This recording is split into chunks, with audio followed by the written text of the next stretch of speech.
Hi there YouTube, this is the Magnus, bringing you another Total War Warhammer online ladder battle replay.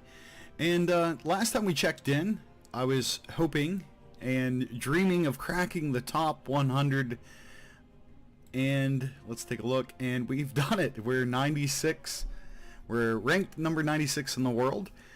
We've put a considerable amount of more wins up on the board, and no more losses, so things are looking really good. How high can we go?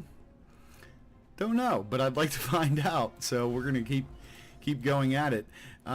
Anyways, today we have another replay to take a look at. This time we'll be playing as Bretonnia against the Vampire Counts, and we're going to take a look at a battle where the terrain did not favor me.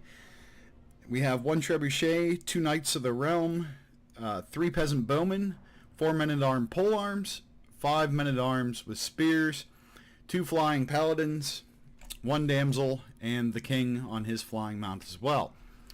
My opponent chose to hide most of his army, and actually first I just want to show you that this is a very disadvantageous position. I'm at the base, I'm on the short side of the hill here. Not a very fair map, not one of my favorites for sure, even if I'm on the top, because it generally ends up being a slaughter. At this point, all I can see of my enemy's army is the Terrorgeist, Manfred von Karstein on his dragon, and the 2 Fellbats. But he's hiding 2 Karnwraiths, 2 Graveguard, 2 Crypt Horrors, 4 Zombies, a Banshee, and I believe a White King and a Necromancer, though. Oh, there he is. There's the Necromancer. So, those are the builds. I'm just kind of trying to take a look around with my flyers, see if he has anything hidden in the forest. Last thing you want to know is run into some Blood Knights that you didn't know were there. And you're going to notice I start pushing up my army just like a clip at a time. You don't want to make a big run up a hill. First of all, your guys are going to get exhausted. And second of all, there's a good opportunity for your opponent to catch you out of position. I'm holding my flyers back. I could be aggressive and go after his flyers, but I don't want to abandon my Damsel and my Peasant Bowman who can support my flyers. So I know he doesn't have support, so there's I just don't think at this time it's a good idea to go after him. And you're going to see I finally get within trebuchet range of him, and I push up just a little bit more with my forces, and he's going to begin to push down. Very clever of my opponent here that he's going to pull all of his men down through this tree line. Reason being, he doesn't have missiles, he doesn't have artillery. I have both, and they're both much less effective when dealing with people in the forest. I see Manfred come out. I think he's going after my king, so you're going to see me pull my king back for just a second. Then I'm going to realize he's going after my damsel, move the king forward, but it's a little too late, and boom, 1 shot. Now, does it make me mad to see a very important hero to my army go down in 1 shot? Absolutely. But I don't blame my opponent. I would have done the same in his circumstance. He's got to use the tools he has. And the damsel is very important to my army. She debuffs my enemies, she does direct damage, and she provides support as far as leadership when my flying contingent is not with them, or within range of them. So you're going to see my missiles are firing, my artillery's firing, and he's making the push down the hill. Now, so far I'm not reacting because I want to make sure there isn't more hidden in the forest that I don't know about, and I'm going to let him move in there. So I'm going to send in the flying contingent because I notice he keeps his back. And because of that, I just want to get a good start on this frontline battle. I'm also going to swing my right flank in to wrap him up on this side and try to get basically either a curved shape or like an L going here so that his flanks are not secure. He's going to send his flying into my Peasant Bowman. Good choice on his part to negate that advantage of mine. Now you're going to see my Knights of the Realm are headed this way, but then I see his Crypt Horrors. I'm going to pull them back right away. That's not a fight that I want. It's not an engagement that I desire. So I'm going to send up the polearm and 2 spears to either chase off the Crypt Horror, but in this case actually they're going to catch them and start fighting, or he's going to turn around. His bats are not doing too well. They're not very powerful units, but his Terrorgeist and Manfred are causing problems for me. Absolutely, here in my missile line. I have brought over the Cav to assist, but that's not going to be enough. I have the king and the majority of my infantry here, and you're going to see he sends his Terrorgeist to deal with my trebuchet.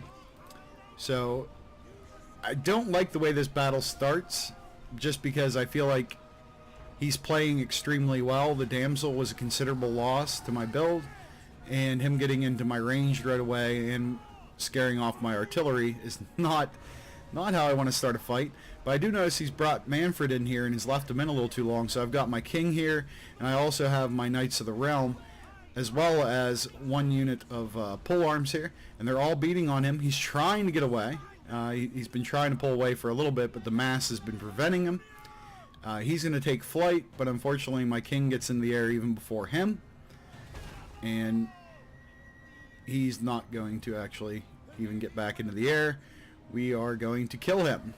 That's a huge advantage for me. So this is a good turning point in the battle. Here, my men-at-arms polearms are going to push up into his crypt horrors, because that's a good battle for them. The other crypt horrors were destroyed, I believe, by this contingent, and I'm going to end up pulling them down here in a bit. You'll notice I'm using my cavalry on the flank and just keep trying to get some cycle charges in, because he does not have cav, so I kind of have free reign in that regard. And you're going to see some ghosts go flying. I don't know how the physics on that works. One of my bowmen is here and still firing. I'm pulling the other one back down and trying to fire in, but his Terrorgeist is not happy to let that happen. Now, I didn't realize for quite some time that my field trebuchet men had actually recovered. I thought they were done for, and I believe 2 of the trebuchets are broken, but one of them is still functional. We'll eventually realize that and react accordingly. In the meantime, this heavy battle still going on in the middle. I still have these 2 fighting the crypt horror here. His banshee's just kind of hanging out at the moment. I'm guessing to get a little bit of regen going. My right side is not doing that well. The White King with healing potions is a very difficult opponent to bring down, as is the Banshee, and as are going to be the crypt horrors, because he took out my damsel, who is the only one capable of doing casting spells that do magical damage. And again, that was a very good play by him, and I don't fault him for that at all. My other cavalry regiment here is going to recover, and I'm going to send them into the rear. Down here, my Knights of the Realm have caught his Banshee, but they're not going to be able to do much damage. Neither is the archer. They're going to the bowman, but they are going to try. I still have my trebuchet crew back there. Still have one archer firing in. His Terrorgeist is still having a field day. Right now, I'm in here working on these Karn race and trying to get to his Necromancer, who I seem to have lost track of. I put a little bit of beating on him, but then he pulled back. And this Necromancer, I didn't realize for the longest time that he was even in the battle, so he did a very good job of keeping the Necromancer off my radar. My Peasant Bowmen here are being engaged by a Banshee. He's got a White King and a Graveguard chasing off what was left of my right flank. On my left, one of my Paladins is retreated, and his Terrorgeist is getting into my Peasant Bowmen, and things aren't looking that great for Bretonnia. But here in the center, I've got a nice gathering of forces. He's done a good job of splitting stuff up around the map, but here I have a concentration of power, and that's where I'm really going to try to focus. It looks like I beat on his Necromancer some more, and he pulls it out. This time, I am quite convinced I can't let him get away, so we're going to go ahead and charge in with the Cav. We're going to bring in the King. Some people are going to go flying. We're going to make a bloody mess out of him. And a lot of my infantry recover, which when you're playing Bretonnia or the Greenskins, you've got to keep an eye out for recovering infantry, because often your men will flee, but they will come back. Soon you're going to see me retake that piece, though it will not be pivotal. And I will realize that my Peasant Bowman and my Paladin are back, so I use the healing potion on him and send them both back towards the fight. The Necromancer has fallen, so now they're headed for the Banshee, trying to work down these power units one at a time, because his infantry is now completely gone, with the exception of a handful of Graveguard. Well, more Graveguard than I thought, and they've been extremely successful, as you can tell from the kills.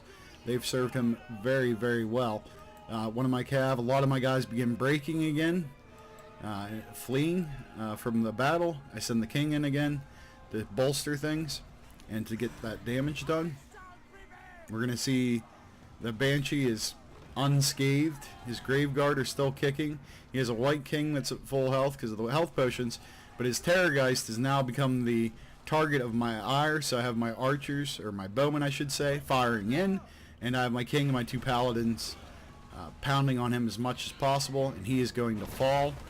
So he's fresh out of his terror weapons, and his last 2 heroes are going to quickly crumble away as they realize there is no hope for the Vampire Counts. Bretonnia again is victorious. Now this Bretonnia army is one that I specifically use when facing the Empire, the Vampire Counts, essentially opponents that can bring flying. And that's because the King and the 2 Paladins are a very formidable flying force. And with the Damsel and her buffs, my infantry line can hang a lot longer than people would expect. Of course, that didn't happen in this case because she got nuked down by Manfred at the very beginning of the engagement. But if you're looking for a build that's good against flyers, this is a very, very good build. It has a lot of versatility because you have virtually everything. You have artillery, you have missiles, you have cavalry, you have flying, you have considerable infantry, you have a spellcaster, so you have something of everything. It does make it a more challenging build to play because you're going to have a lot of control groups. I believe I have 7 when I play this army. My opponent here, again, who played a fantastic game, Manfred did well, but again, I think the only mistake he really made was not protecting Manfred better. The White King did well, Banshee did well, Necromancer, of course, is not a killing unit, but did well. One of his Graveguard was absolutely devastating to my infantry, and the rest of his units were mostly pretty serviceable. So again, I hope you like this build. If you do like the build, if you have suggestions, or if you just enjoyed the battle, please comment, please like, please subscribe, get involved. The people that have so far have helped me a lot with my builds, helped me break into the top 100, helped me get my 200th win, and almost defeat the #1 player in the world if you watch that video. If you haven't, I recommend you watch the other videos. Anyways, thanks a lot. This is the Magnus. Until next time, take care.